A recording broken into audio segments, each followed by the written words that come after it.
Zada, qual é o problema de nós termos uma anteversão da pelve, né? O que que causa? Quais são os efeitos? Dá uma olhadinha nesse vídeo, né? Ao anteverter a pelve, gera-se uma hiperlordose lombar. Estamos vendo claramente aí no vídeo.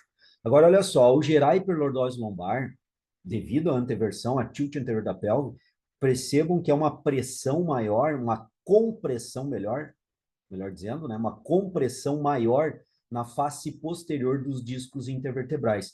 Na retroversão, o efeito é justamente o contrário. Então, a tilt posterior da pelve, percebam que ela gera uma diminuição do espaço discal anterior da coluna vertebral, fazendo uma acomodação da coluna vertebral lombar em retificação da sua curvatura lombar e levando a uma compressão discal na face anterior dos discos intervertebrais. Então, de novo, ó, a anteversão da pelve vai fazer uma produção de um movimento de hiperlordose lombar na coluna vertebral. Agora sim, ó, a anteversão da pelve, acoplado ao sacro, faz parte da pelve, que faz parte da coluna, leva a coluna vertebral a uma hiperlordose lombar. Essa hiperlordose lombar, ela tem algumas situações. Ela diminui o espaço discal posterior, perceba? Aumentando a compressão posterior dos discos lombares da coluna vertebral. E na retroversão, acontece, como eu disse para vocês, exatamente o contrário desse procedimento. A compressão e a diminuição do espaço discal com uma retificação da lordose lombar ocorre na face anterior desses discos aqui. Então, essa é uma situação que expõe os discos intervertebrais a uma situação de maior compressão discal sobre os anéis fibrosos que ficam naquela região. Mas não é só isso. Nós vamos assistir mais uma vez esse vídeo e nós vamos ver que há uma tensão sobre esses anéis fibrosos no lado oposto, devido a uma migração do núcleo pulposo. Nesse caso, tilt anterior, hiperlordose lombar. Percebam os núcleos pulposos aqui, eles são pressionados, impulsionados para a região anterior dos discos intervertebrais, tensionando os anéis fibrosos. Na retroversão, exatamente o inverso, o contrário ocorre. O núcleo pulposo, essas esferinhas centrais aqui, elas são direcionadas, impulsionadas posteriormente, tensionando as fibras dos anéis fibrosos posteriores agora na tilt posterior. Então vejam que tanto numa condição quanto na outra, eu tenho diminuição do espaço discal, um achatamento, né, daquele espaço discal, um aumento da compressão naquela posição, naquela face posterior ou anterior, a depender se é tilt anterior ou tilt posterior, do disco intervertebral e um tensionamento dos anéis fibrosos do lado oposto, devido à migração do núcleo pulposo para o lado oposto, onde não se tem aquela compressão maior. Então vejam que sempre haverá um efeito sobre discos intervertebrais.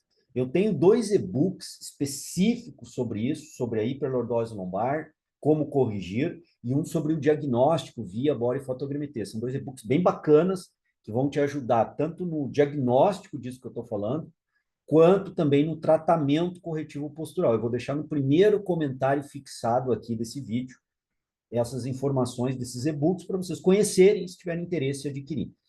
Numa coluna íntegra, essas questões que nós discutimos até aqui, não vejo grande problema da anteversão e da retroversão da pelve. Uma coluna íntegra com os discos intervertebrais íntegros, a musculatura fortalecida, suporta bem, não há dificuldades nesse sentido. Agora, eu posso ter uma coluna conforme essa condição que vocês estão vendo, que é a minha coluna vertebral. Isso aí é uma radiografia, tanto é que eu destaquei em vermelho aqui o meu nome, para vocês verem que é a minha coluna, que ela apresenta, por exemplo, um achatamento discal bem significativo nessa região. Então, uma coluna com essas características que vocês estão vendo aí nessa radiografia, que apresenta situações não normais e uma fragilização da coluna vertebral, uma tilt anterior, uma tilt posterior, que leva a uma hiperlordose, uma hipolordose, como vimos anteriormente, e que conduz à compressão maior de discos intervertebrais. Imagina entre L4 e L5 essa compressão maior de disco intervertebral. Nesse ponto em que eu tenho L4 e L5, olha o espaço discal que eu já apresento, um espaço discal diminuto. Uma hiperlordose comprimiria mais ainda a face posterior desse disco aqui. Então, imagina isso numa coluna fragilizada, como é o meu caso. Então, de novo, indivíduos que apresentam coluna normal, em condições normais de temperatura e pressão, não vejo problema.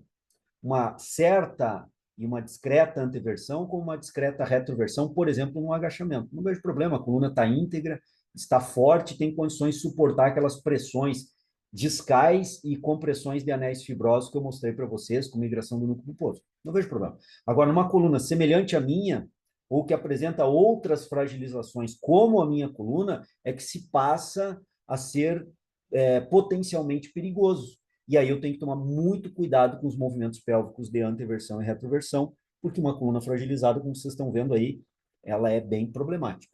Vocês querem que eu apresente os detalhes dos problemas da minha coluna? Solicita aqui embaixo, nos comentários, que eu gravo uma videoaula específica apresentando esses problemas que vocês estão vendo aqui da minha coluna, essas outras variações que talvez esteja chamando aqui a atenção de vocês. Então, solicita aqui embaixo que eu gravo aí para vocês esse tema para vocês.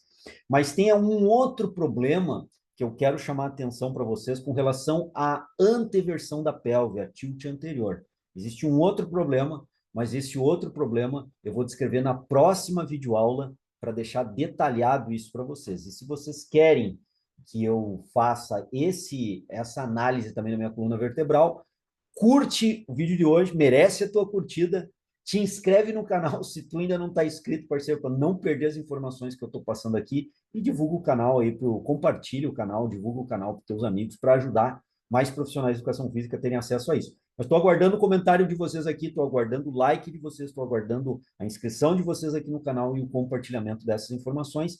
E na próxima videoaula, então, imperdível, eu vou apresentar um outro problema que surge a partir da anteversão da pelve, da tilt anterior, não da tilt posterior. Eu vou apresentar para vocês e aí vai ficar bem claro.